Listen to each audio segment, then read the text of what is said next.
शिक्षा के दम पर बाबा साहब ने 5000 सालों के इतिहास को, सड़ी गली जो व्यवस्था आ रही थी, जात पात, अस्पृश्यता, गैर बराबरी, इन सारी चीजों को चीर फाड़ कर रख डाला, आग लगा डाला, जला डाला अकेले। कॉलेजियम सिस्टम चल रहा है देश के अंदर, 200 लाख करोड़ का कर्जा हो गया है भारत देश का। विधायक और सांसद आज खरीद फरोख्त से बन रहे हैं, सरकार इससे बन रहा है विधायक और सांसद की खरीद फरोख्त से, और बिगड़ रहा है। किसी का खून नहीं खौल रहा, किसी को गुस्सा नहीं आ रहा। बाबा साहब जब शिक्षित हुए उनके अंदर गुस्सा आया, सड़ी गली व्यवस्था के प्रति इतना गुस्सा आया, उस गुस्सा के स्तर को समझने की जरूरत है।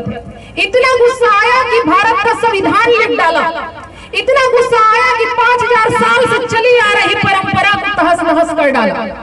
इसलिए सही दिशा में गुस्सा का आना भी बहुत जरूरी है। इसलिए अन्याय अत्याचार के खिलाफ सही को सही और गलत को गलत कहने की क्षमता पैदा होना भी बहुत जरूरी है।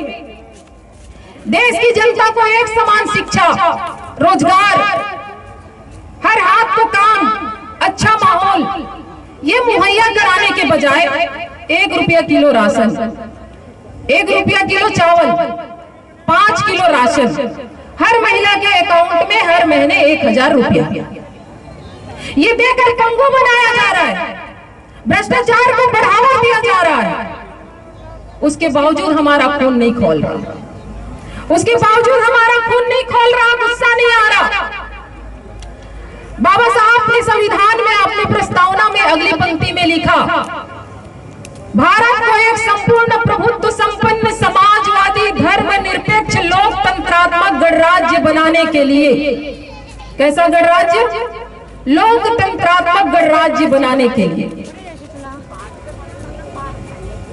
लेकिन आज पूरे भारत देश के अंदर भारत को एक विशेष धर्म के राष्ट्र बनाने का प्रयास किया जा रहा है।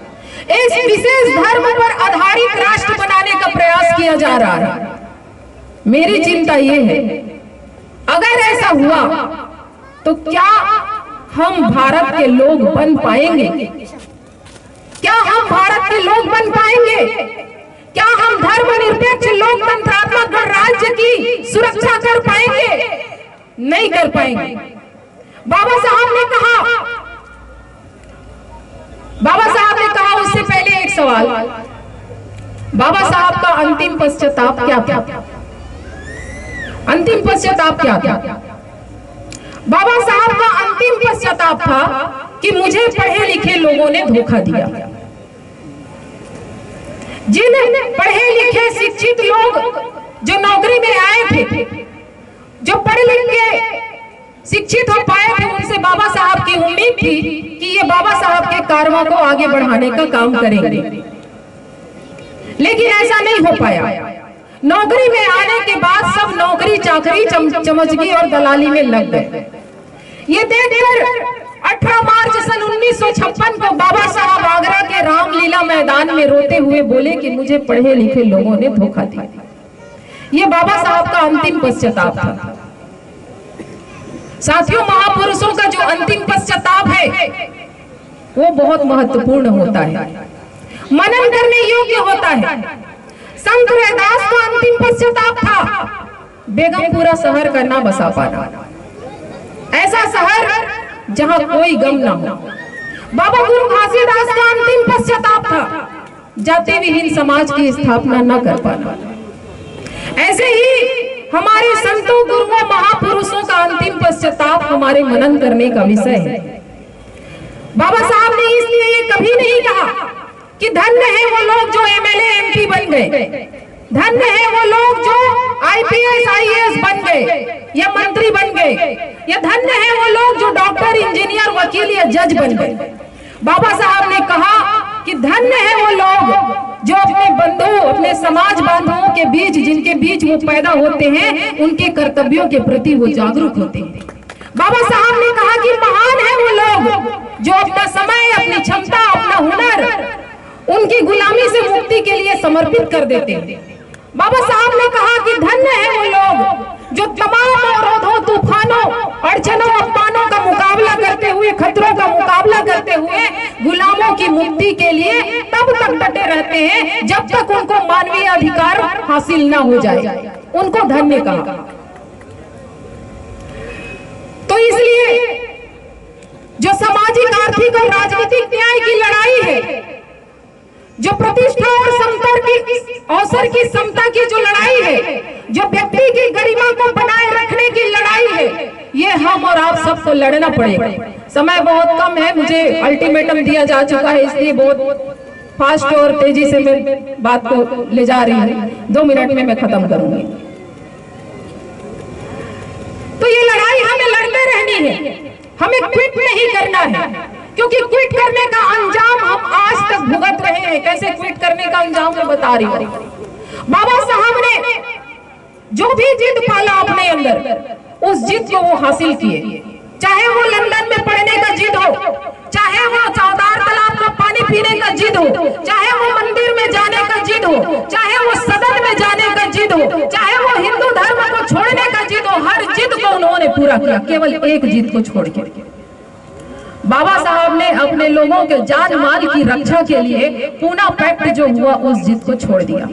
सेपरेट सेटलमेंट की जिद को छोड़ दिया। पृथक निर्वाचन का जो उनका जिद था, उसको छोड़ दिया और इस देश में संयुक्त निर्वाचन प्रणाली लागू हो गई।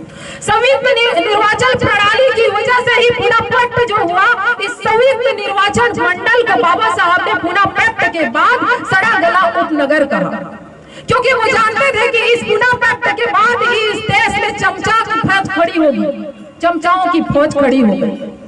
और इसलिए जो बाबा साहब ने क्विट किया, उसका दंश हम लोग आज तक झेल रहे हैं। इसलिए ये जो लड़ाई है, इसको हम लोगों को क्विट नहीं करना है। धीमी गति से ही सही जो विचार परिवर्तन की लड़ाई है, जो वैचारिक क्रांति की लड़ाई है, महापुरुषों के आदर्शों की जो लड़ाई है, उसे हमें आगे लेके जाना पड़ेगा। आप किसी भी सरकारी संस्थान में आप चले जाओ, आप वहां पर किसी डॉक्टर, इंजीनियर, वकील, जज का तस्वीर नहीं देखते। वहां पर केवल एक ही तस्वीर मिलता है, वो लीडर का मिलता है। क्यों? लीडर क्या करता है? लीडर त्याग करता है। अगर इस दृष्टि से देखा जाए तो लीडरशिप ही जीवन की उच्चता है, लीडरशिप ही महानता है और राजनीति ही सभ्यता है।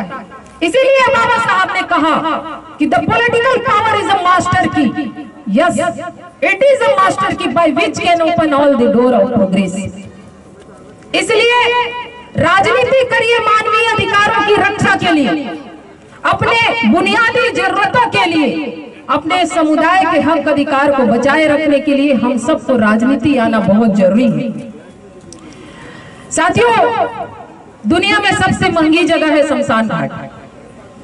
मेरे लिहाज से जहां जीवन भर का ज्ञान और पूंजी से संपन्न, पूंजी के जो मालिक लोग हैं वो लोग रहते हैं, लेकिन इसका कोई महत्व है क्या?